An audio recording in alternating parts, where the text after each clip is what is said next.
Selamat malam Bapak, Ibu, Saudara-saudari. Salam. Ulangan 26 ayat 7. Maka kami berseru kepada Tuhan, Allah nenek moyang kami. Lalu Tuhan mendengar suara kami dan melihat kesengsaraan dan kesukaran kami dan penindasan terhadap kami. Tuhan selalu mendengar serta menolong jeritan orang yang setia kepadanya dalam segala hal. Biarlah hidup kita senantiasa memuliakan nama Tuhan, dan jauhkanlah hidup bersungut-sungut, agar pertolongan Tuhan selalu kita rasakan. Bapak, Ibu, Saudara-saudari, mari kita tenangkan hati dan pikiran kita untuk Tuhan, lewat ibadah keluarga di keluarga kita masing-masing.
Jemaat, mari kita naikkan doa pembukaan. Kami mengucap syukur kepadamu ya Tuhan Yesus atas kasih dan anugerah-Mu. Karena kasih-Mu kami sekeluarga boleh berkumpul untuk mengikuti ibadah keluarga. Kami serahkan ibadah keluarga di rumah kami masing-masing dalam nama Bapa, Anak, dan Roh Kudus. Amin. Allah adalah terang, 1 Yohanes 1 ayat 5-7. Dan inilah berita yang telah kami dengar dari Dia dan yang kami sampaikan kepada kamu.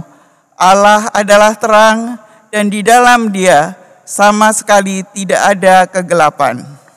Jika kita katakan bahwa kita beroleh persekutuan dengan Dia, namun kita hidup di dalam kegelapan, kita berdusta dan kita tidak melakukan kebenaran.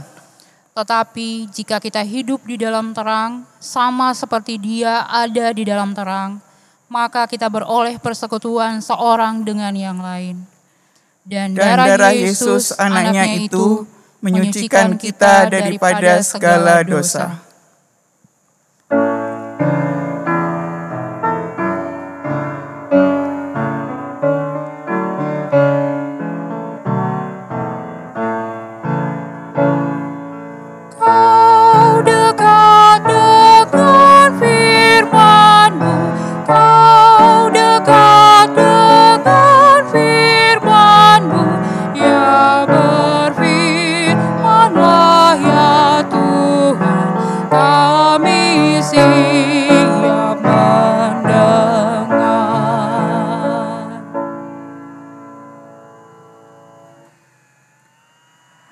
Bapa dan saudara-saudara sekalian dalam kasih Tuhan Yesus Kristus. Sebelum kita masuk dalam pembacaan Alkitab dan renungannya yang sesuai dengan SGDK malam ini, yaitu Amos 2 ayat 4 dan 5. Marilah kita menyiapkan hati dan pikiran kita, mohon Roh Kudus memimpin kita. Marilah kita berdoa. Bapa kami yang di surga, Engkau Allah yang Maha Kuasa, yang berdaulat atas kehidupan ini. Sembah dan puji-pujian kami naikkan bagimu ya Allah yang Maha Mulia. Dengan rasa syukur kami panjatkan doa kami atas kasih karunia-Mu bagi kami yang rindu mendengarkan firman-Mu. Ya Roh Kudus, kami mohon karuniakanlah hikmat-Mu bagi hamba-Mu yang penuh keterbatasan dan kelemahan ini untuk membaca dan menyampaikan firman-Mu yang berkuasa merubah hati dan sikap kami. Kiranya Roh Kudus menuntun mata, hati, dan pikiran, bahkan mulut hamba-Mu ini untuk menyampaikan firman-Mu seturut dengan kehendak-Mu. Pimpin juga umat-Mu yang siap mendengar firman-Mu. Bukalah hati dan pikiran mereka, agar kami dengan sungguh-sungguh mendengar, merenungkan, menghayati firman-Mu, memampukan kami menjadi pelaku-pelaku firman-Mu. Tutuplah godaan-godaan yang mau mengganggu kami, agar kami dapat dengan setia dan tekun mengikuti ibadah keluarga malam ini untuk memuliakan nama-Mu. Berbicaralah ya Tuhan Yesus, karena kami sudah siap untuk mendengar. Amin. Mari kita sama-sama membaca Alkitab dari kitab Amos 2 ayat 4 dan 5. Beginilah firman Tuhan. Karena 3 perbuatan jahat Yehuda, bahkan 4, aku tidak akan menarik kembali keputusanku. Oleh karena mereka telah menolak hukum Tuhan dan tidak berpegang pada ketetapan-ketetapannya, tetapi disesatkan oleh dewa-dewa kebohongannya yang diikuti oleh nenek moyangnya. Aku akan melepas api ke dalam Yehuda, sehingga puri Yerusalem dimakan habis. Demikianlah pembacaan Alkitab malam ini. Haleluya.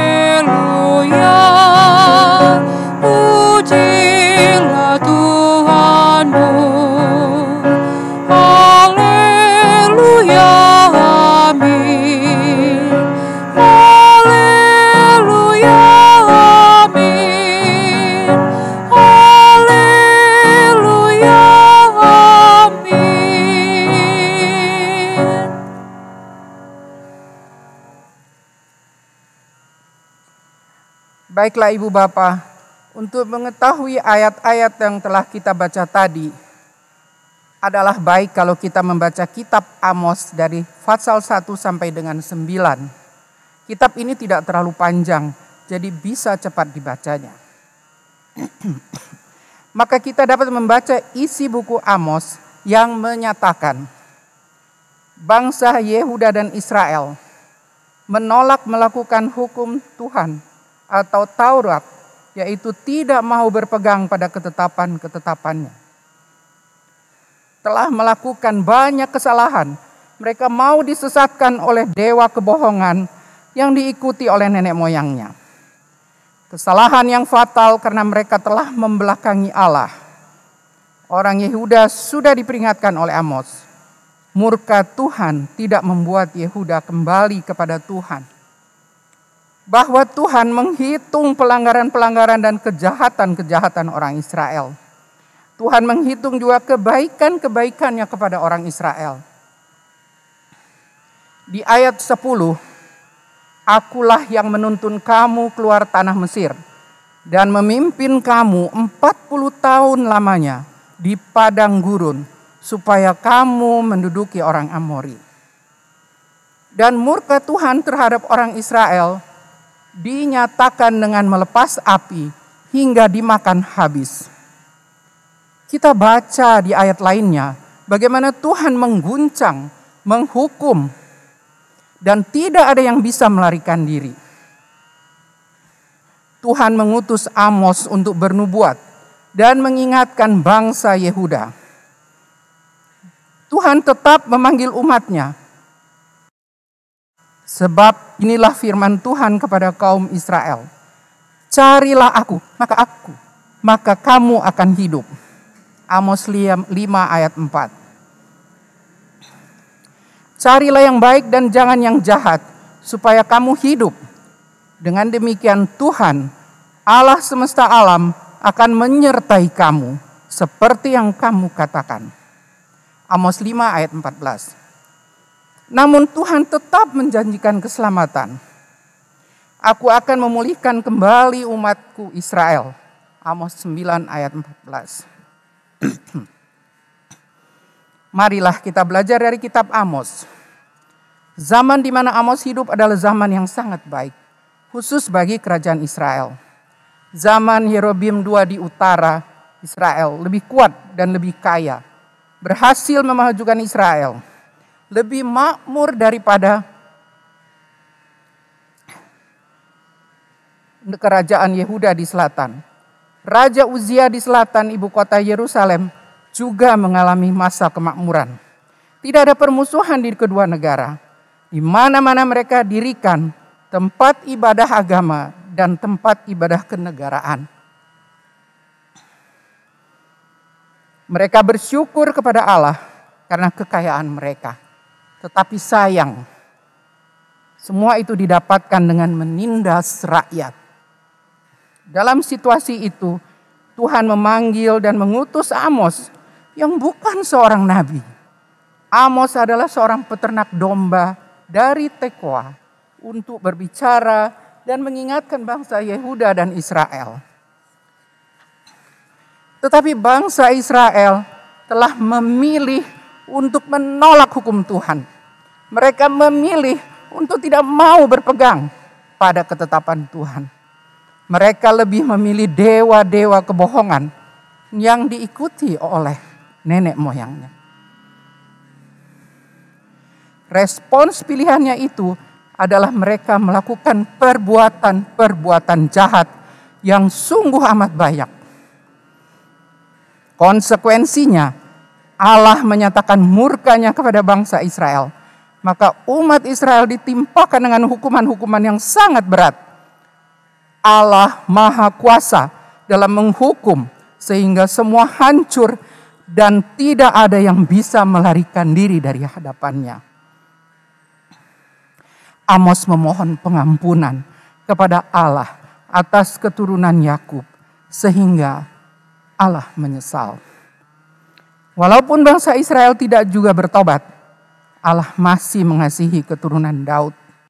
Dan Allah berjanji akan memulihkan umatnya Israel.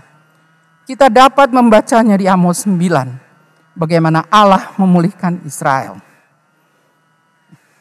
Dalam kasih-Nya, pengampunan tetap dianugerahkannya. Dan Allah berjanji akan memulihkannya. Allah Maha Kuasa, tapi Allah Maha Kasih. Lalu bagaimana kita memilih dan merespons kasih Tuhan? Mari kita belajar dari peristiwa-peristiwa yang kita alami saat ini. Sejak bulan Maret, April sampai bulan Mei ini, kita ikut merasakan akibat pandemi, wabah virus yang melanda seluruh dunia. Pandemi COVID-19 telah menjadi masalah besar di dunia ini. Menurut WHO, ini akan berkepanjangan. sampai vaksinnya ditemukan untuk waktu yang tidak bisa dipastikan. Di dalam situasi yang penuh ketidakpastian ini, aturan-aturan sudah disampaikan untuk mencegah mewabahnya virus tersebut. 1. Hiduplah secara sehat. 2. Rajin mencuci tangan dengan sabun. 3. Pakailah masker setiap keluar rumah. 4. Jaga jarak untuk tidak sampai bersentuhan. 5. Hindari kerumunan orang. Amos zaman sekarang adalah seperti aparat Polri, Satpol, juga TNI yang ditugaskan pemerintah untuk mengingatkan dan menjaga agar masyarakat kembali ke rumah masing-masing supaya terhindar dari mewabahnya virus COVID di Indonesia. Menjadi pilihan setiap kita harus berjaga-jaga dan meresponsnya dengan mengikuti firman-Nya demi keselamatan diri kita juga orang lain. Belajar dari aturan-aturan menghadapi COVID-19 ini, baiklah kita berjaga-jaga selalu dengan memohon pertolongan Roh Kudus. Aplikasinya dalam hari ini, aturan 1, jagalah kesehatan iman kita. Hidup yang sehat, berkenan di hadapan Tuhan. Bacalah firman menjadi makanan sehat, melakukan firman-Nya yang melatih otot iman kita menjadi kuat. Aturan 2, sering-sering mencuci hati dan pikiran kita dengan bertobat dan perbaikilah sikap-sikap hati maupun tindakan kita setiap saat. Aturan 3, jaga mulut kita. Pakailah selalu masker doa supaya kita terhindar dari virus si jahat yang mencoba masuk dalam hati kita dan juga merusak hati kita supaya mulut kita tidak menjadi penyebaran akan kejahatan kepada orang lain. Aturan 4, jagalah jarak dengan hal-hal yang menggoda kita, melakukan hal-hal buruk yang tidak berkenan di hadapan-Nya.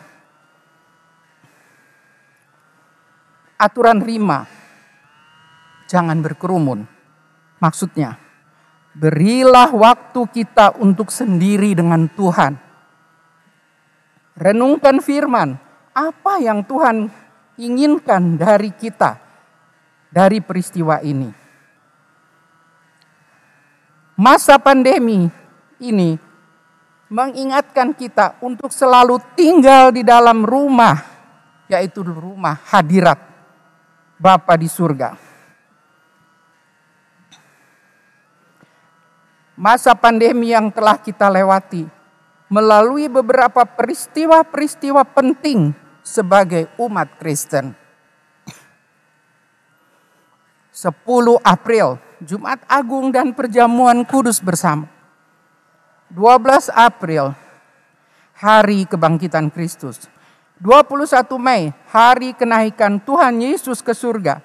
Dan pada 31 Mei yang akan datang, Hari Roh Kudus turun ke dunia.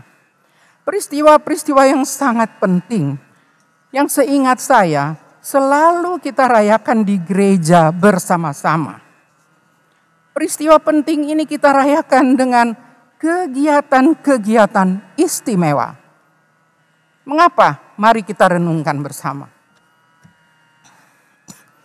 Peristiwa-peristiwa besar yang kita bicarakan tadi, bukankah suatu bukti nyata akan kasih Allah kepada kita yang memilih percaya kepadanya? Betapa luar biasanya Tuhan Yesus menyatakan kasih-Nya kepada kita.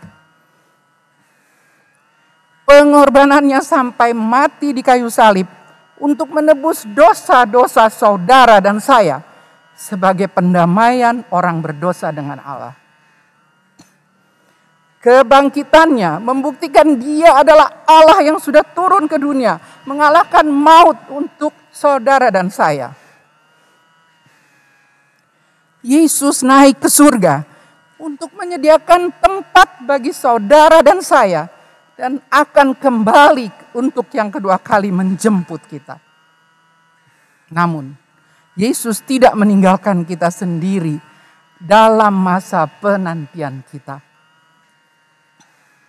Roh Kudus diturunkan bagi saudara dan saya untuk membimbing, menolong kita merespons dengan benar akan kasih-Nya supaya mampu melakukan kehendak-Nya setiap hari melalui ujian-ujian maupun tantangan-tantangan yang mengasah kita supaya kita mengasihi Dia dan layak mendapatkan mahkota. Yakub 1 ayat 12.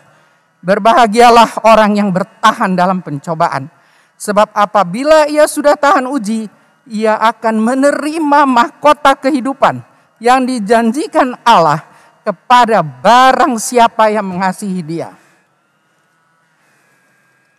Ibu, bapak, dan saudara-saudara yang dikasihi Tuhan Yesus, kita saat ini sedang dalam masa penantian kedatangan-Nya. Masa penantian adalah masa-masa ujian kita.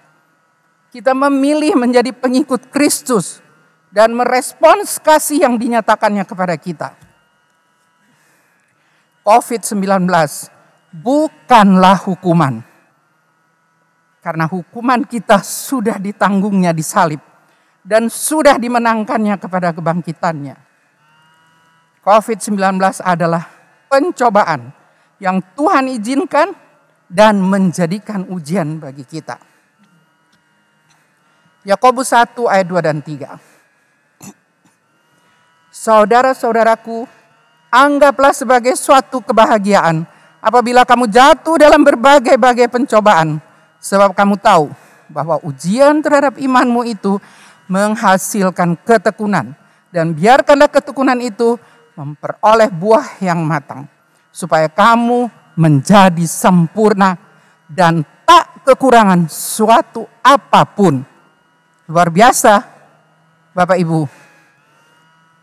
Ingatlah, iblis yang mencobai kita, tetapi Tuhan mengambil alih, mengubah cobaan menjadi ujian bagi kita. Ibu, bapak, dan saudara-saudara dalam Yesus Kristus, kita sekarang hidup dalam masa penantian. Marilah kita belajar dari cerita 5 gadis yang bodoh dan 5 gadis yang bijaksana. Ada di Matius 25. Kita seperti ke-10 anak gadis yang sedang menantikan mempelai laki-laki yang akan datang. Kapan datangnya? Tidak seorang pun tahu. Apakah kita akan menjadi gadis yang bodoh di saat-saat masa penantian kita ini? Atau gadis yang bijaksana? 10 gadis telah memilih untuk menyongsong mempelai laki-laki. Mereka sama-sama berjaga-jaga, menunggu untuk masa yang mereka sama-sama tidak mengetahui berapa lama. Pada waktu tengah malam, terdengarlah suara orang berseru, "Mempelai datang, songsonglah dia." Maka kelima gadis yang bijaksana pun menyongsong dengan membawa pelitanya dan minyak lebih di dalam buli-buli mereka. Mereka turut dalam rombongan mempelai, masuk dalam ruang perjamuan kawin, dan pintu ditutup. Bagaimana dengan gadis-gadis yang dikatakan bodoh? Mereka kehabisan minyak dan harus mencari atau membeli dulu. Namun mereka terlambat, memohon pintu dibukakan bagi mereka. Matius 25 ayat 12 menyatakan, tetapi ia menjawab, "Aku berkata kepadamu, sesungguhnya aku tidak mengenal kamu." Apa yang membedakan kelima gadis yang bijaksana dan 5 gadis yang bodoh? Responsnya. 5 gadis yang bijaksana berjaga-jaga dan membawa minyak lebih dalam buli-buli mereka, sehingga mereka punya cukup minyak supaya pelita mereka terus bernyala untuk turut dalam rombongan mempelai sampai masuk ke dalam perjamuan perkawinan. Kita sekarang ada dalam masa penantian kedatangan Yesus yang kedua kali. Selama ini kita punya kesempatan untuk memilih dan merespons. Matius 25 ayat 13, karena itu berjaga-jagalah sebab kamu tidak tahu akan hari maupun akan saatnya. Minyak yang dibawa para gadis bijaksana yang dimaksud di sini bagi kita ialah Roh Kudus yang ada bersama kita. Dalam masa penantian ini kita bisa memilih. Seperti gadis-gadis yang bodoh dengan tidak menyiapkan diri dengan sungguh-sungguh. Tidak cukup minyak yang berakibat pintu tertutup bagi mereka. Itu konsekuensi atas pilihan dan responsnya. Sehingga ia tidak diterima di pesta perkawinan. Atau kita seperti gadis-gadis yang bijaksana. Maka kita harus berjaga-jaga. Kita akan mengalami ujian-ujian untuk memilih dan merespons dengan benar selama masa-masa penantian kita. Bukalah hati dan mohon Roh Kudus masuk di dalam hati kita. Maka pikiran kita akan dikuasai oleh Roh Kudus. Jikalau kita hidup oleh Roh, baiklah hidup kita juga dipimpin oleh Roh. Galatia 5 ayat 25.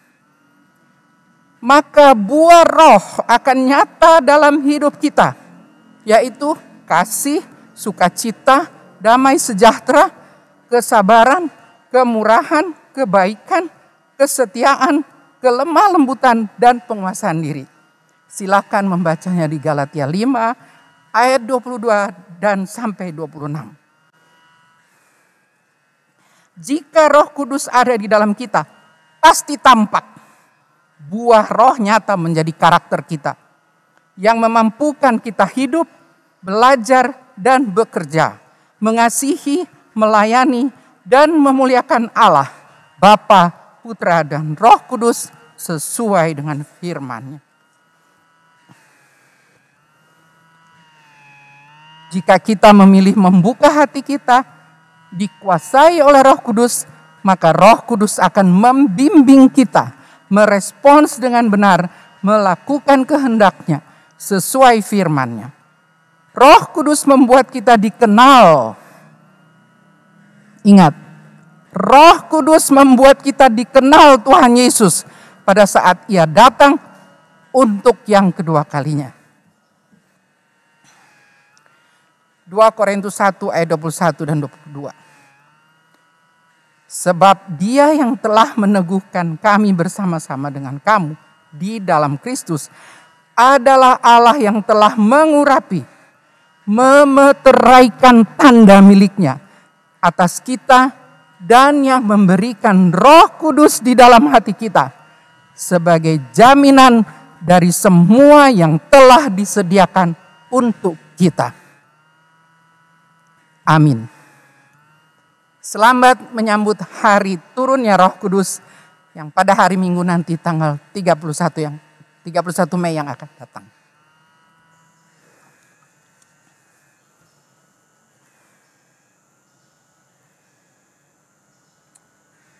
Baiklah, kita akan menyambut firman Tuhan dengan menyanyikan madah pujian perubahan ajaib.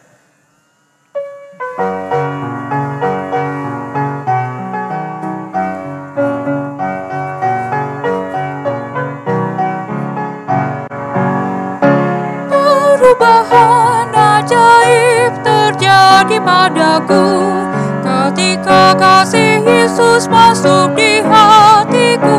Api Roh-Nya yang kudus murnikan jiwaku hingga hidupku yang lama kini jadi baru. Hidupku yang sekarang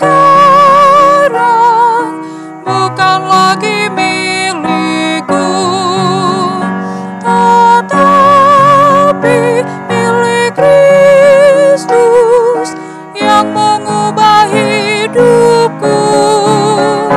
Aku ingin selalu tetap di jalannya dan menjadi saksi Kristus kini dan selamanya. Hati tulus dan jujur juga lemah lembut, setia murah hati bawa sukacita, rendah hati dan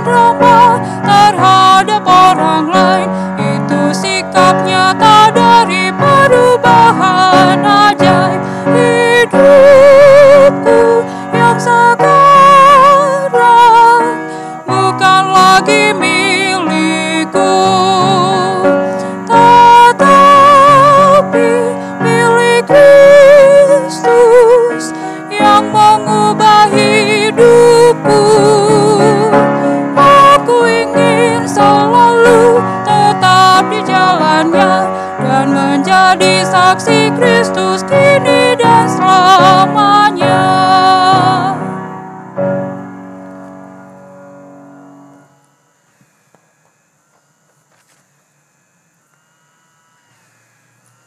Baik, mari kita bersatu di dalam berdoa syafaat.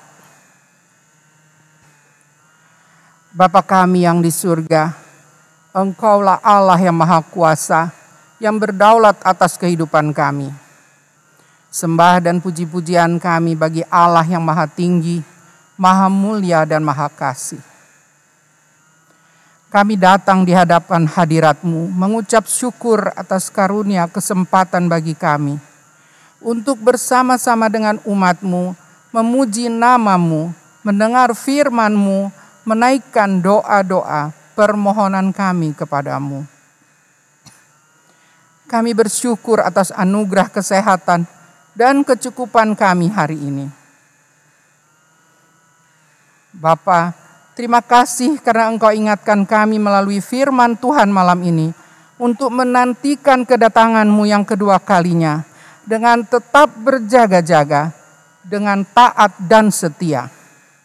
Kami mohon Roh Kudus menguasai hati dan pikiran kami sehingga memampukan dan menampakkan buah roh dalam kehidupan kami. Roh Kudus memampukan kami untuk melakukan kegiatan-kegiatan yang menyenangkan hati Bapa di surga. Bapa di surga, kami mohon berkat-Mu bagi para pendeta-pendeta kami bersama keluarganya.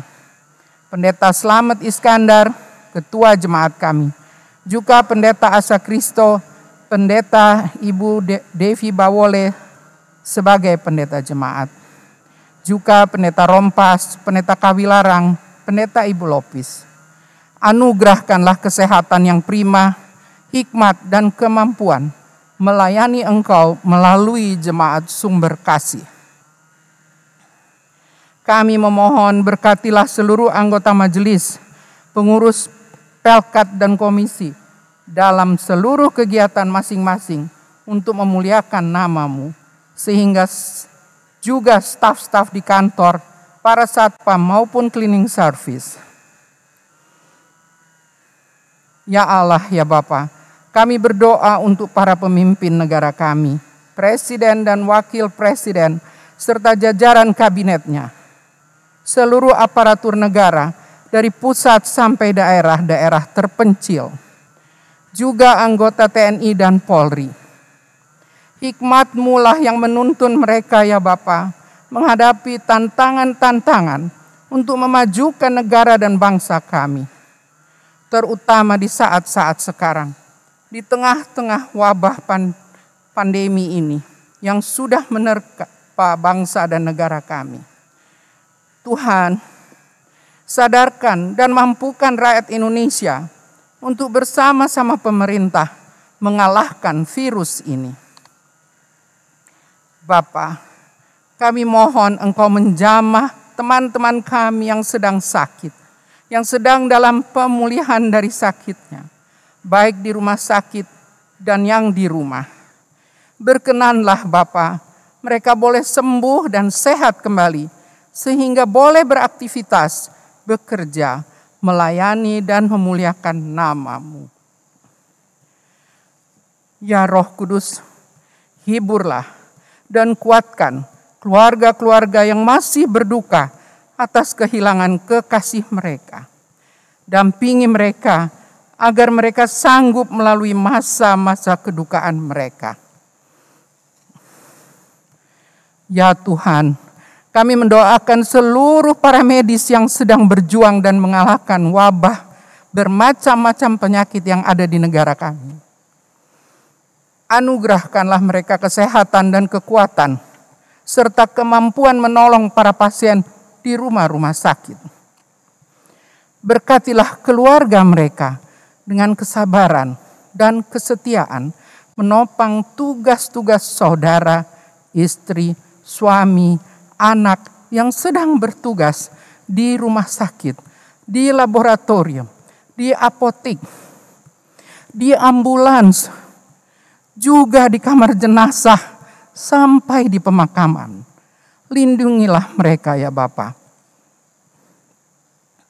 Kami berdoa bagi setiap anggota jemaat yang mengikuti ibadah keluarga bersama keluarganya di rumah masing-masing. Anugerahkanlah kesehatan dan kecukupan. Mampukan kami hidup dan melakukan kehendak-Mu sesuai dengan firman-Mu. Kami bersyukur ya Bapa, Roh Kudus menolong dan memberkati seluruh anggota tim yang bekerja dan melayani, sehingga ibadah keluarga malam ini boleh menjadi persembahan yang berkenan di hadapan-Mu. Ampunilah kami akan kesalahan kami yang telah menyakiti hati orang, terlebih-lebih menyakiti hati-Mu Bapa. Jadikanlah kami anak-anak-Mu yang berbuah roh, sehingga karakter kami semakin meneladani Kristus dan hidup dalam tuntunan Roh Kudus. Terima kasih Bapa, kami naikkan doa kami ini dengan pertolongan Roh Kudus yang menyempurnakan doa kami kepada Bapa di surga.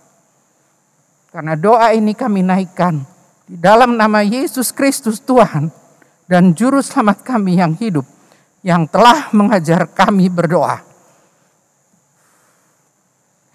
Bapa kami yang di sorga, dikuduskanlah nama-Mu. Datanglah kerajaan-Mu.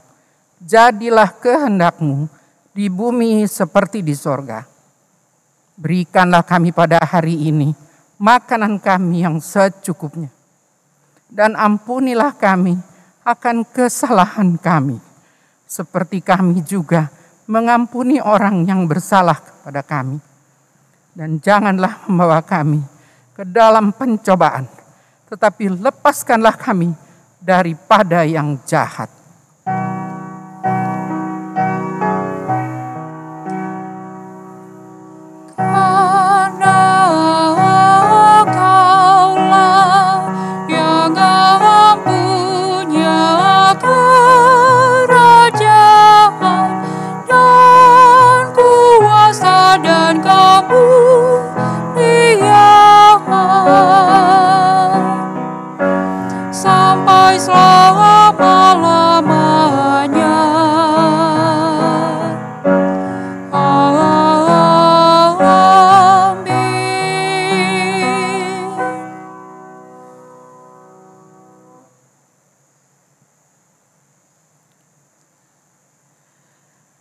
Mazmur pasal 28 ayat 26 sampai 27.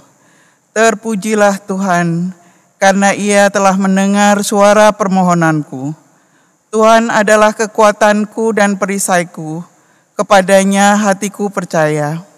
Aku tertolong sebab itu beria-ria hatiku, dan dengan nyanyianku aku bersyukur kepadanya. Berdasarkan firman Tuhan itu, mari kita memberikan persembahan syukur kepadanya. Tuhan memberkati saudara dan persembahan saudara. Persembahan dapat dimasukkan ke dalam amplop dan dikumpulkan melalui koordinator sektor masing-masing atau transfer melalui rekening Bank Mandiri Giro Jemaat nomor 101-008 0144-858 atas nama MJ GPIB Sumberkasih. Tuhan memberkati saudara dan persembahan saudara.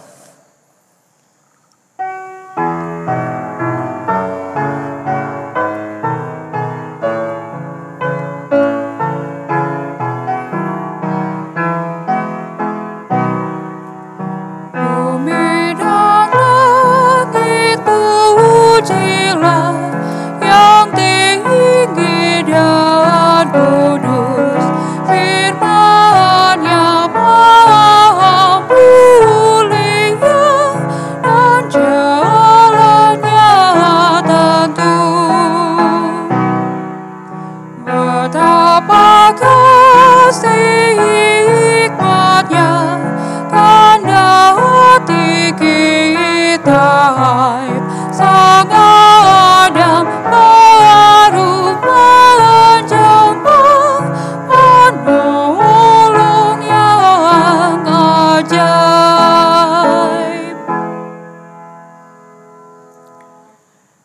Jemaat Tuhan, mari kita berdoa. Ya Tuhan, terimalah persembahan syukur kami, yaitu umat yang Engkau selamatkan. Jadikanlah persembahan syukur kami ini sebagai berkat bagi sesama dan bagi pembangunan tubuh Kristus.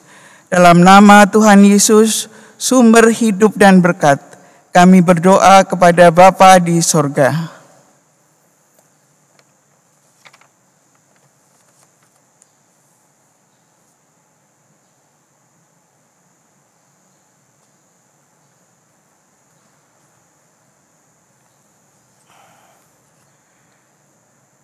Mazmur 34 ayat 14 dan 15. Jagalah lidahmu terhadap yang jahat dan bibirmu terhadap ucapan-ucapan yang menipu. Jauhilah yang jahat dan lakukanlah yang baik. Carilah perdamaian dan berusahalah mendapatkannya.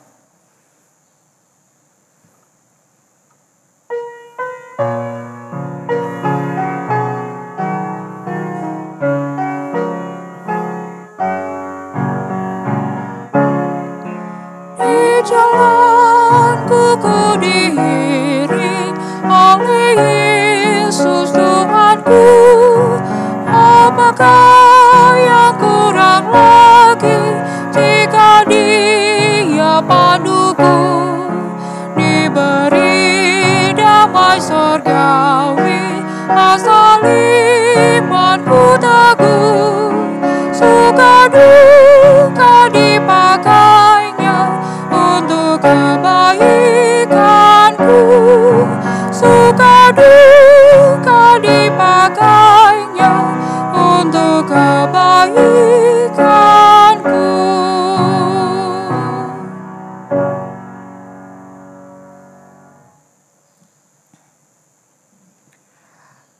Damai sejahtera Allah yang melampaui segala akal akan memelihara hati dan pikiranmu dalam Kristus Yesus.